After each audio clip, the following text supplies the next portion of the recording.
Hey everybody, Fox 35 Storm Team Meteorologist Laurel Blanchard here with your Fox 35 Weather Plus forecast on this Thursday.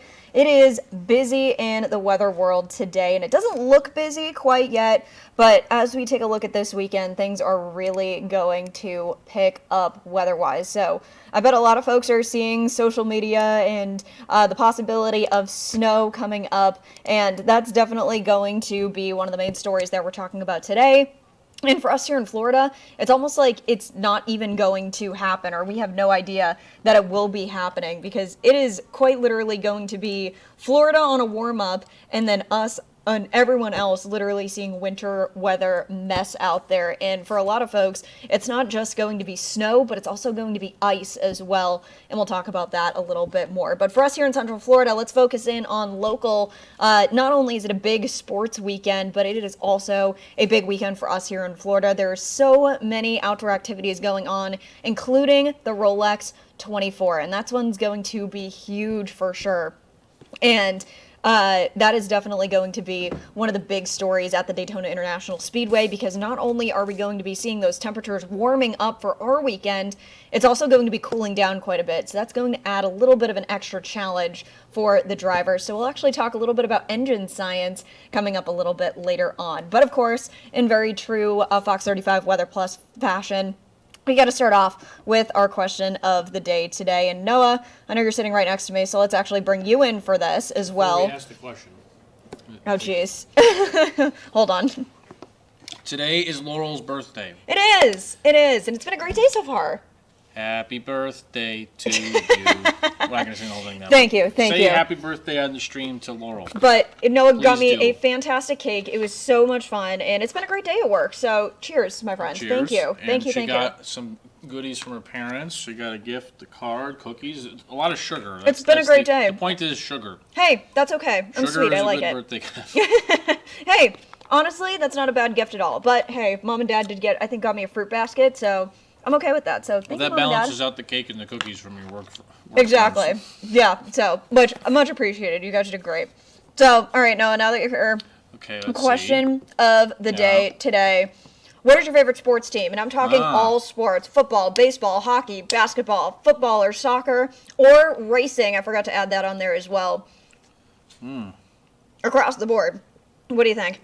This is not favorite to play, just favorite. Favorite sports team. And this is also going to be a follow-up question of, who do you think is going to win Super Bowl this year? College football would be my answer. Can I say Okay. football, or be more specific? I think because you're a big Pats fan. You're a New Englander like I am. I'm a Giants fan though, but I feel like there's more passion. Wah-wah. There's more passion in college than there is the pros. I mean, even shouldn't be talking with my mouth full of cake. There's so much more passion in college football. I think that I would give that the edge. Okay, fair enough. But I also grew up playing soccer, so I love soccer too. Also, a very fair point as well. I'm a New England fan through and through. Baseball, I do have a partial to. I grew up watching Red Sox games, and my grandfather was very big into baseball as well. Close second would be football. I'm going for the Pats this year. I think it's our comeback year now that we're almost back in AFC, we were back in AFC Championship. I have a feeling we're going to be back in Super Bowl. But there is one thing that I do want to bring up, because I saw this yesterday and it blew my mind. If anyone, and write in on Facebook, write in on YouTube, if you have ever heard of this as well, I'd love to hear you. And if you agree with this theory or not.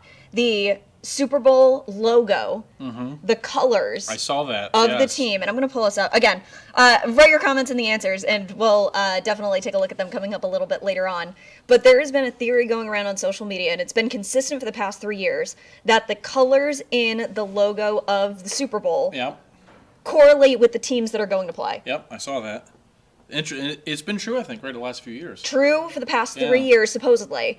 And for this year, if you've seen the logo, it is every single color under the sun. Well, I think there's a little partialness to blue, though, which for you is good. But well, see, the people I've seen that have said that theory is that the one of the two in their things this year is blue. There's a lot of blue.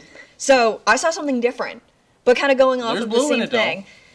There is blue in there, but some people who are like really absolutely so smart with technology inverted the color image.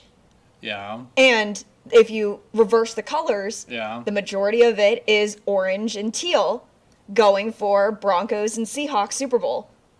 What? Crazy. If they lose to the Broncos with I'm going to be a heartbroken. guy that was on the bench, I mean, he could be good. Don't get me wrong. He could be good, but let us know in the comments, YouTube, Facebook. That would be crazy if that actually pans out. I would be heartbroken. So I'm hoping that the fates are on the Patriots side. I feel like we need a little bit of a comeback story with the Drake May dynasty. It's a shame for your case in New England fans, because I think even though I'm not a fan, I would root for it. That, you know, it's with the snowstorm in Boston on Sunday. If they were the 1 seed having the AFC Championship, there'd be the Snow Bowl of snowballs this weekend in Foxborough, Massachusetts. That is also very There'd be true. Actual foot of snow. But the little known fact is people don't know that field is heated. Yeah, that's true. It snowed last week, and I remember seeing people online were like, "Why is it? It's been snowing for 5 hours and there's no snow." The forecast was the grass and the turf is. I think it's the only one in the NFL that's heated. Yes, that is also correct, Yeah, so because interesting Buffalo fact, yeah. is not heated, and even though they're now in the new studio, RIP, the Buffalo Stadium, now they're going to be playing under a hood. In a tent. A tent. Dome? Dome. Yeah, sure. Hood. Okay, listen. I'm going off of Tropicana. My mind's in Tropicana right now, I guess. But again, write in the comments. We are live on Facebook, Fox Local, as well as YouTube. Write your answers in the comments. What is your favorite sports team, and who do you have for football Super Bowl this year? But yeah, that is the theory that sent me down a rabbit hole as of yesterday. Well, you got to give your pick for the Super Bowl. You didn't give a pick. Oh, isn't it obvious? It's the Patriots. Okay. Drake May dynasty. Let's go, baby. Who are they playing? Ooh. That is a good question. I would love to see a Seahawks and I hear a butt coming. Pats combo. I think that one would be really good. But my money was going to be on a Pats and Bills Super Bowl. That was what my money was on. So needless to say, I lost a little bit of money last week. Wah wah. Yeah. Little violin. Yeah. Well, But I don't have any violin. So team in the league. sorry, yeah, that was a rough season for you. But anyway, let's get to the weather, because you mentioned the snow. Yes. And that's going to be a big factor coming up. We're going to send Fox Local to a quick break in a few minutes. But Noah, let's talk a little bit about what we can see from snow, and then we can kind of get into a little bit more detail coming up in a second. We're putting a pause on this conversation, but this is going to be a nasty weekend for a lot of the country. So let's actually talk about the difference, first off, of what this is going to be like for us versus the rest of the Southeast, because this is going to be a total 180. Oh yeah, totally. And the crazy thing is that these temps on Sunday, these temps are going to set a record, I think, for us here.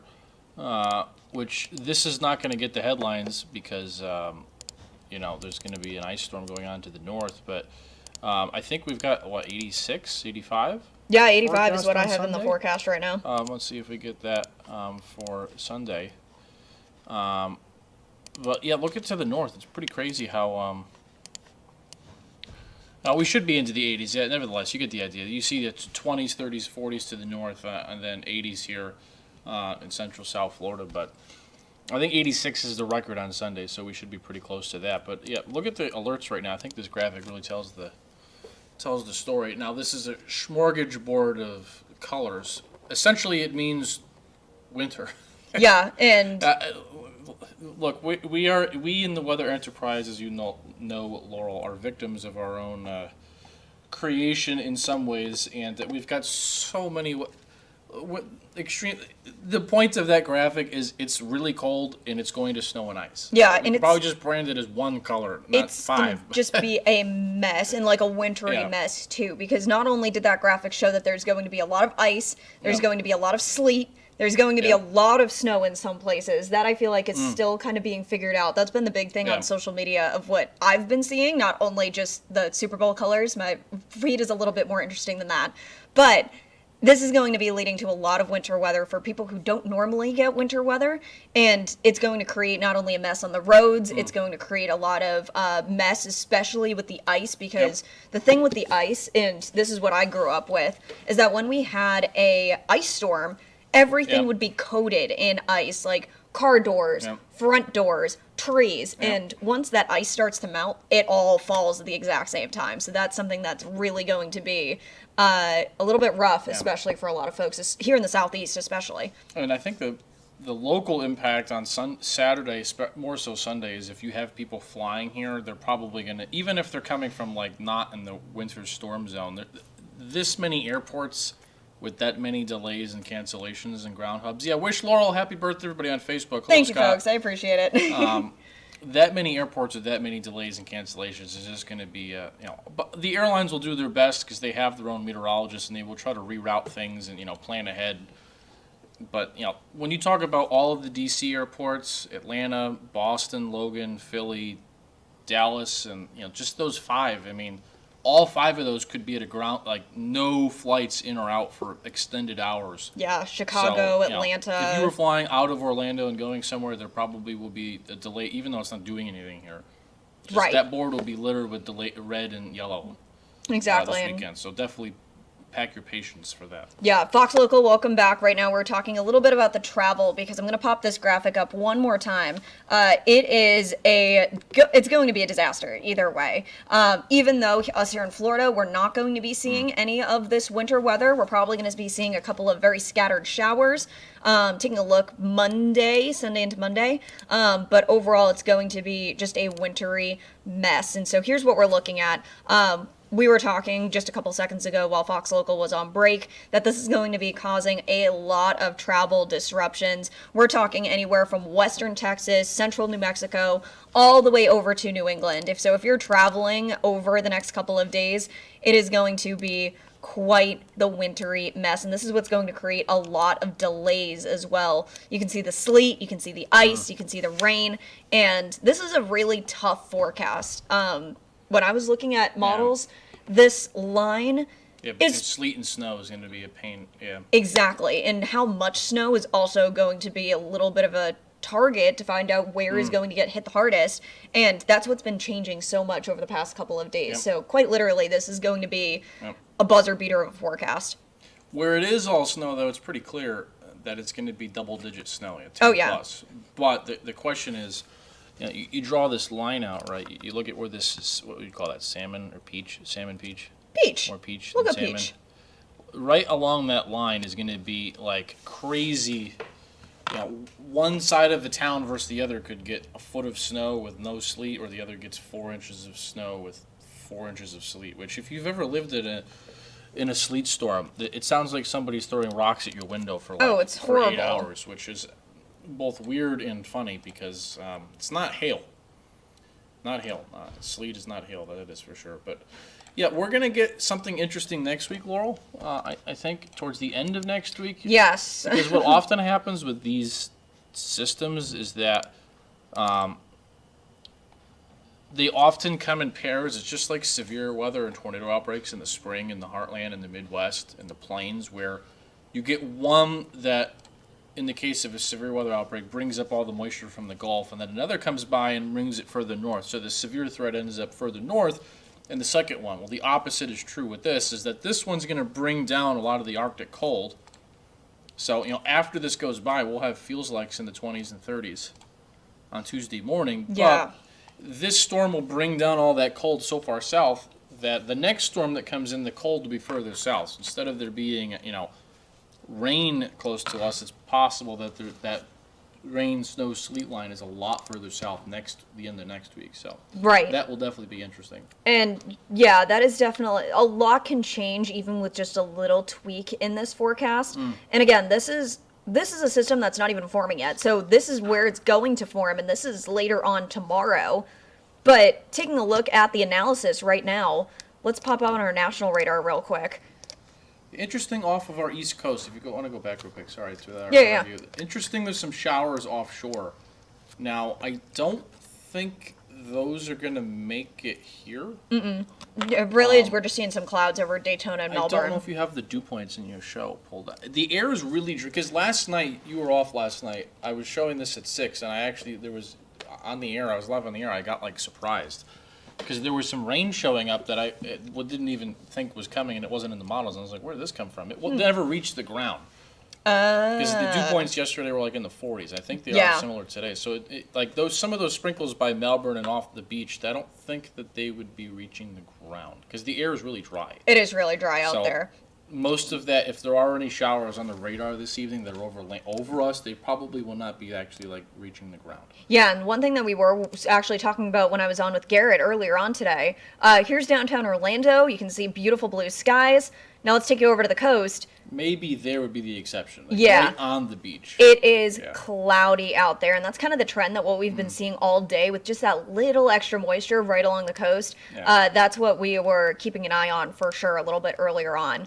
But you're watching this forecast probably being like, Laurel, there is nothing happening on the radar right now because, I yeah, know. this system hasn't even formed yet. That's crazy. And then taking a look at tomorrow, this is going to be the jumpstart of quite literally a wintry mess. So here is the front of what we can see right here. So there's a warm front. This is what's kind of going to be ushering in a little bit of that warmer air, taking a look ahead to the weekend.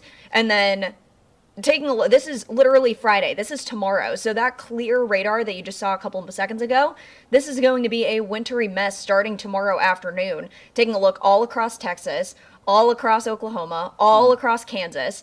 This is going to move over the plains in the Midwest. Taking a look ahead to Saturday afternoon, Saturday evening. We're protected basically by this front from everything as we see this warmer air just come up underneath this low pressure system. But you can just see this wintry mess kind of just completely take over the country.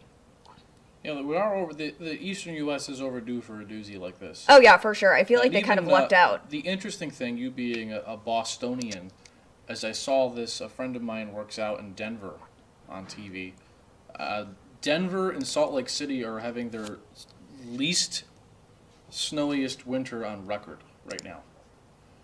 Oh really? I didn't know that. Yeah, like it's been remarkably like snowless, and it's one of the few years that Boston compared to Denver is like this far apart.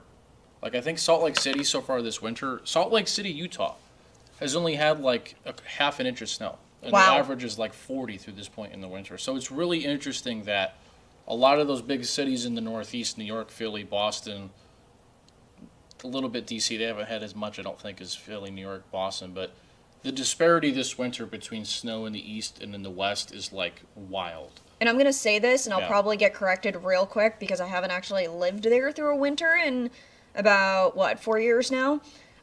As a kid, I always remember, like, the 2 feet of snow. You know, when we were growing up, we were about the same age. I remember, 2004, 6, 10, 13, there were a lot of big blizzards all the time.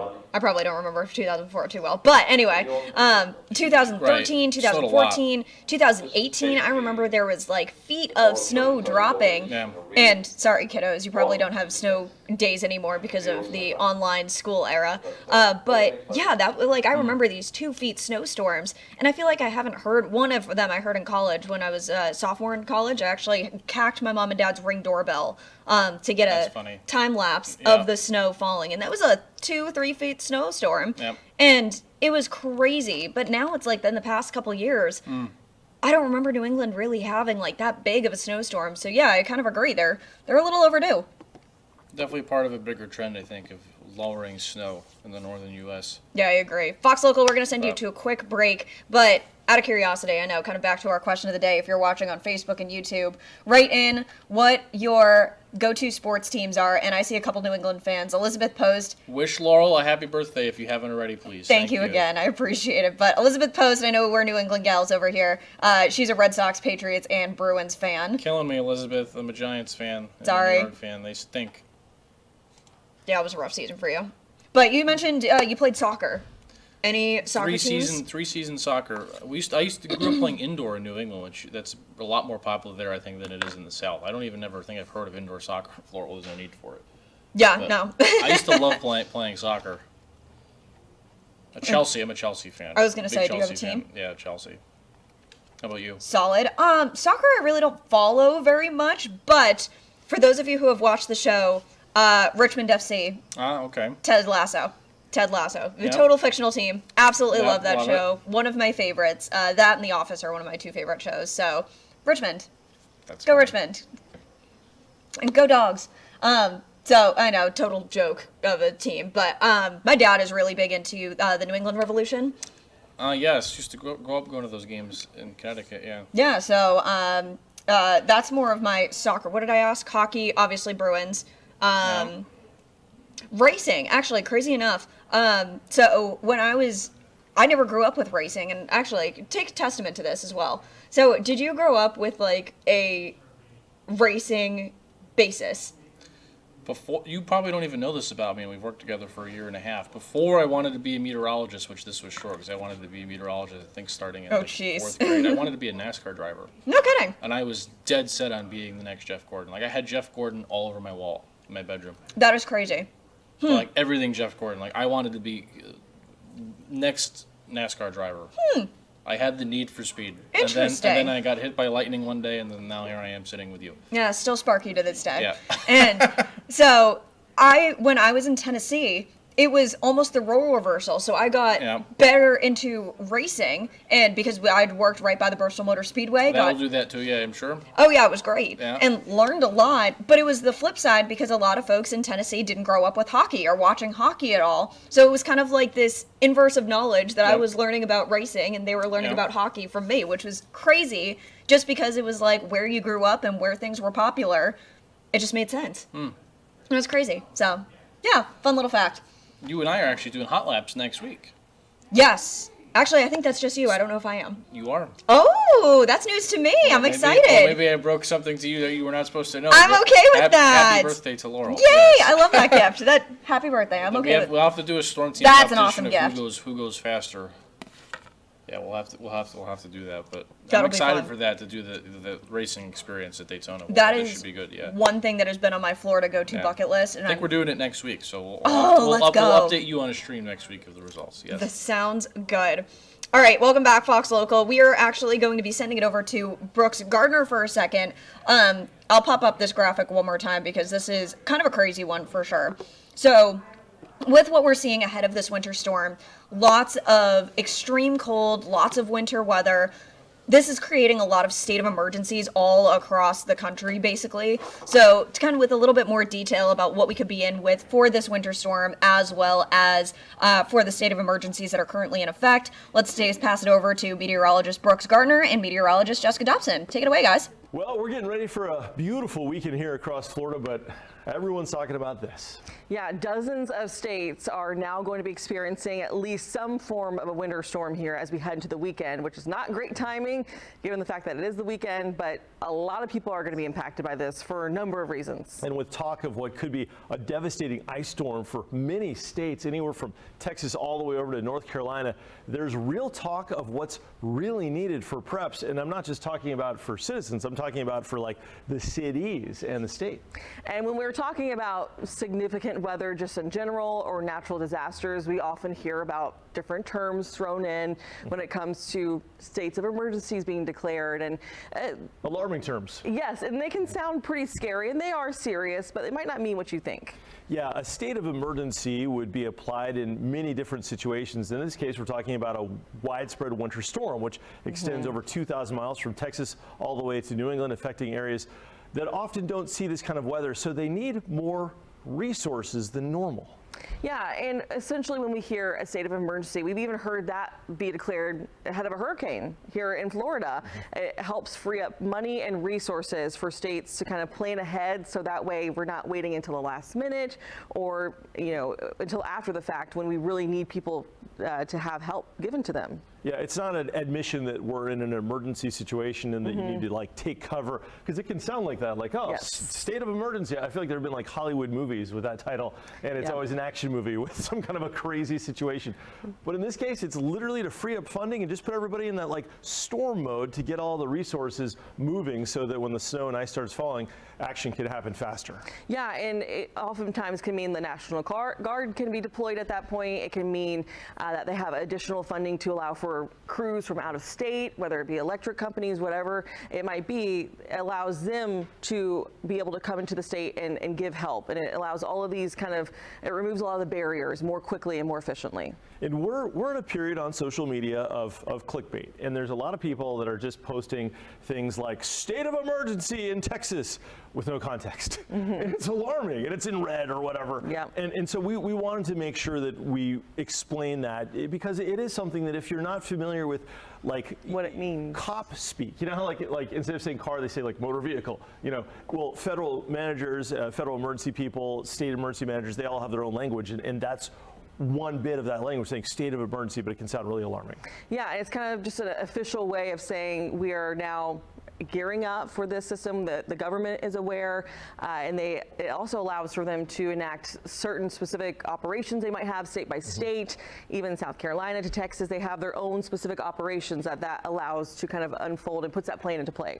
And in this case, with an icing event that could span over 1,500 miles, there could be many, many more miles of power lines that fall. So that also helps to free up federal funds if needed to shore up the grid in case there's kind of a catastrophic fall of major power lines and stuff like that. So yeah, there's a lot of, with this kind of a system, I mean, it's huge, it's expansive, there's a lot of confusion, there's a lot of different voices these days with a lot of misinformation.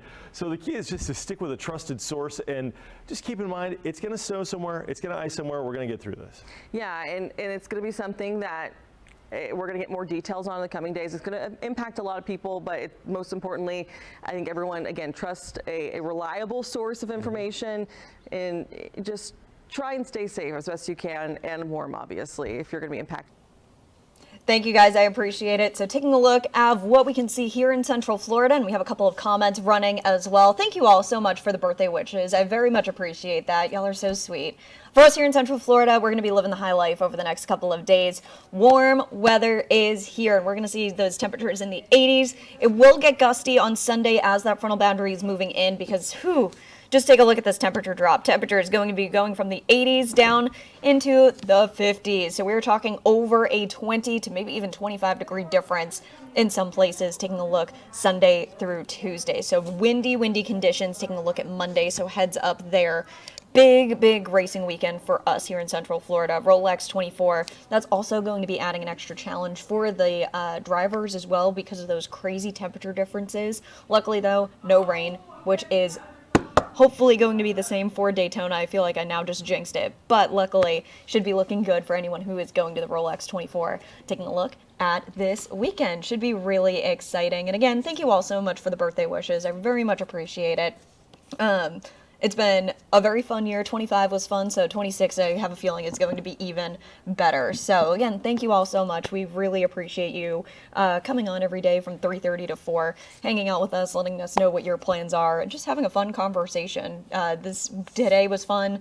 Usually when we have days on Fridays, when TJ and I are mainly just talking for the most part, it's always very fun there as well. But again, if anyone ever has any plans that you would like a specified forecast for, feel free to write it in the comments. That's what we do here. So let's actually take a quick look at your 7-day forecast as we wrap it up. A little bit of a temperature roller coaster over the next couple of days, especially Sunday through Tuesday. Those overnight lows are going to be going from the 60s down to the 40s, so just be careful, especially Monday and Tuesday morning. Maybe seeing a couple of frost advisories once again out there, so just make sure you're staying weather aware over the next couple of days. And if you know anybody traveling, tell them safe travels for sure. All right, everyone, thank you so much for joining us again. Have a wonderful day, and we'll see you coming up again tomorrow. Have a good one. Well, we're getting ready for a beautiful weekend here across Florida, but everyone's talking about this. Yeah, dozens of states are now going to be experiencing at least some form of a winter.